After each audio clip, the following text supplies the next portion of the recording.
Alright, so I've been playing Overwatch, as I promised in one of my more recent Overwatch videos. I said that once the patch is live, I want to spend some time with the game, see how I feel about it, see how the people around me feel about it, and I have some things to say. And surprisingly, my return has been, in a lot of ways, fairly positive.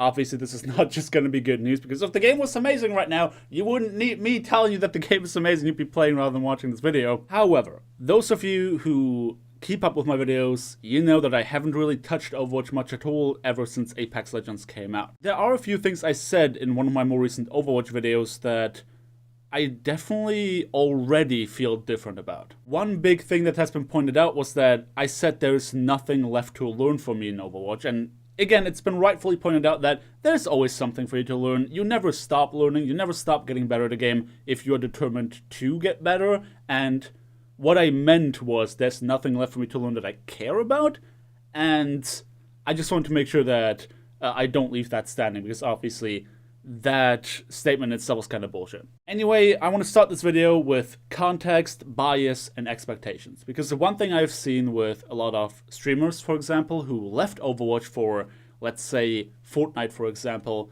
and then later they come back to Overwatch, like, hey, I want to give it another shot again, there's a lot of bias and expectation. Primarily, the one big thing that I've seen is that people always remember, hey, I stopped playing this game because I didn't enjoy playing it anymore. Thus, they expect to not enjoy the game. So when I went back into Overwatch, there were a bunch of situations where something really stupid and annoying would happen. Like, for example, you get stun locked or booped around and you're like, yep, that's why the game is dying. And obviously, if you take a step back and try to isolate those instances and not try to let your bias get the better of yourself, which thankfully, because I had this experience from watching live streamers be biased, I caught myself doing the same thing, and I managed to step away a little bit from that, and by that, I had a lot more fun with the game than I initially expected I would be having. But the context is obviously also very important. In a fairly old video by now where I talked about Overwatch versus Fortnite, I believe I mentioned that the reason I think people loved Fortnite and the reason that people loved Apex, in the sense of, Overwatch players who switch to these games, is because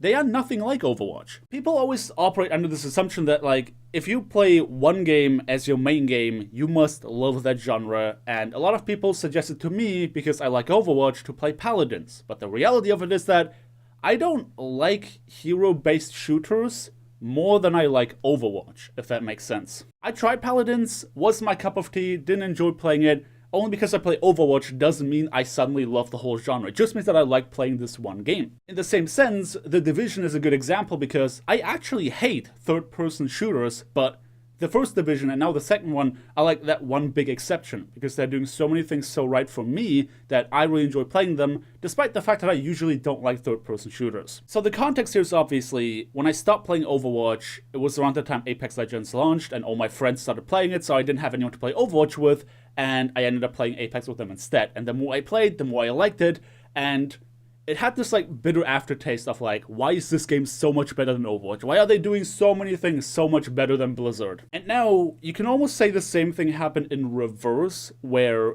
Apex has so many hackers that I've had entire evenings ruined with just how often we came across them. And obviously, then I come to Overwatch, I'm like, hey, at least there's no hackers. I might be getting booped around and stunned every so often, but at least there's no hackers. So it's always important to be aware of your own biases. But, enough of context, bias, and expectations. Surely, with having played this game for like 3 years, there will always be a level of bias and expectation. But it's important for me that you guys know I came into Overwatch being very biased, expecting to have a bad time, catching myself doing that, and then laying it off a bit and suddenly having way more fun with the game again. And one of the first things I noticed was that the moment I was having more fun with Overwatch again, I enjoyed talking about it more as well. That one time I got into Discord, into a call with the Insomnia Squad, Birdie was awake already, and I found myself really enjoying talking about the Overwatch League again. I was watching the game Seoul Dynasty versus NYXL, there were a lot of things we had to say about that. I was trying to kind of catch up on where the league is at. And obviously I'm looking forward to Stage 2 more than I enjoy watching Stage 1 because of the whole GOATS meta.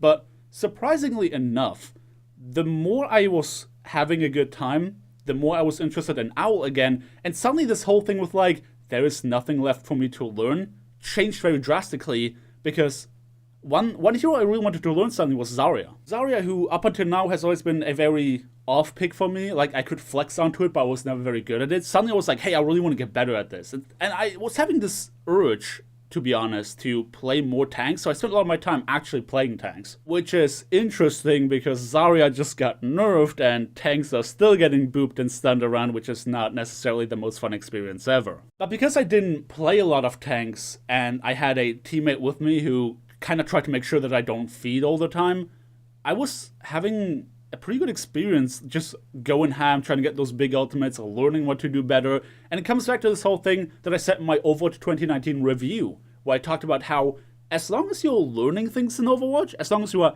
interested in learning, you'll probably have a really good time playing this game. And that's kind of what happened. So there's definitely this level of, if you only like playing one hero, and you kind of just wait for the meta to shift in a way where you can play that hero without getting shit on. Like playing Tracer, for example, unless it's mystery heroes and the enemies don't get counters for you, playing Tracer is kind of a miserable experience like 8 out of 10 times. So if you are one of those players, I highly doubt you're gonna have a similar experience to me. Now, there was a lot of praise up until this point, and I definitely don't want to take away from the fact that I did have fun, and I do actually look forward to playing more, especially when Stage 2 comes around, and hopefully we're gonna see some more DPS play in the league, so I can learn some stuff and play some DPS myself again. But there are definitely things that are never gonna get better, and I want to make sure that you guys are aware of that if you're also considering to come back. The one thing that's a really big problem in casual play for me right now is that there's too much of everything. It comes back to what I said a while ago about Overwatch not needing more heroes. So every time they add a new hero and every time they rework a hero,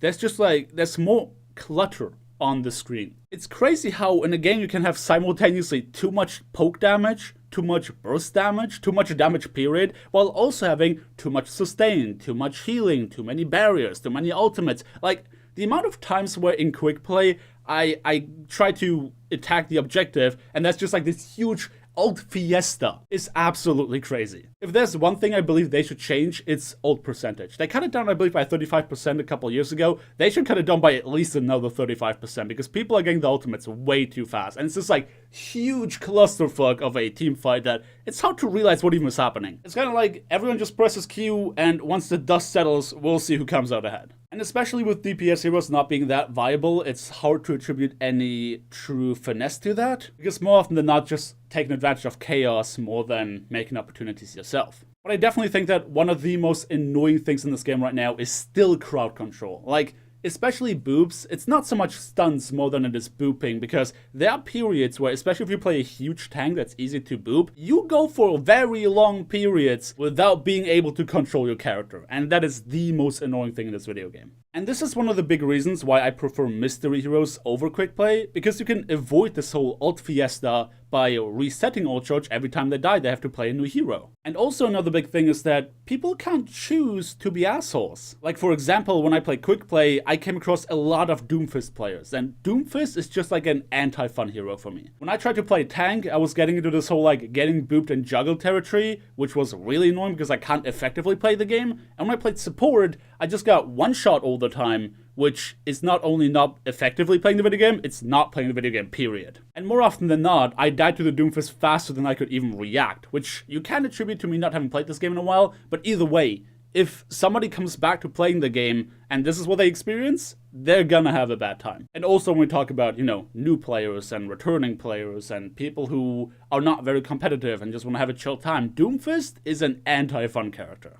So yeah, I would definitely say that mystery heroes is definitely very fun still, simply because, people can't choose asshole heroes, people can't stack ultimates all the time.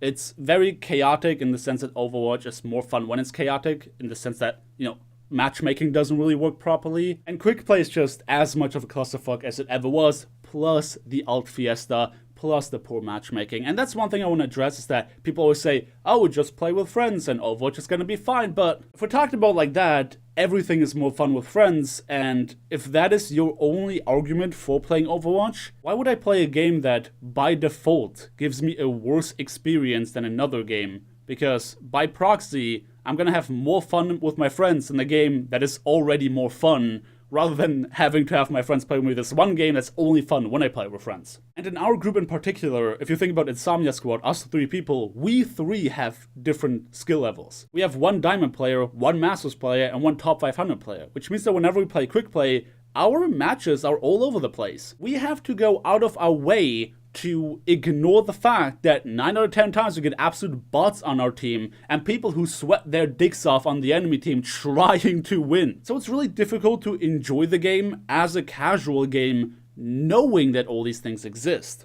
However, more than anything, I would say what helped me was just, taking that extended break and playing something else. Maybe Overwatch just isn't a good main game for me to play anymore. Maybe I just do get frustrated when I play too much Overwatch. Maybe I need those breaks in between. Maybe I need to play something else to clear my mind. And maybe many other people feel very similarly. Because you definitely experience video games differently if you play them, for 5 to 8 hours a day, as opposed to 1 to 3 hours a day, if even that. There are way more things that bother you if you play a game a lot versus if you just play it occasionally. But I think that my biggest takeaway here is that I want to play Overwatch again. I have this itch, this urge to want to learn, to want to play. And one thing that never changed, that I have highlighted in my review as well, was that playing Overwatch, playing the characters, just feels so good. And when I was in the game and I was trying to practice, Reinhardt and Zarya and all the other characters that I ended up playing, it just feels so good to play all these characters. So I think that in the long run, having taken that break, having played different games, and having completely reset my mind from Overwatch, and now coming back to it, I am already feeling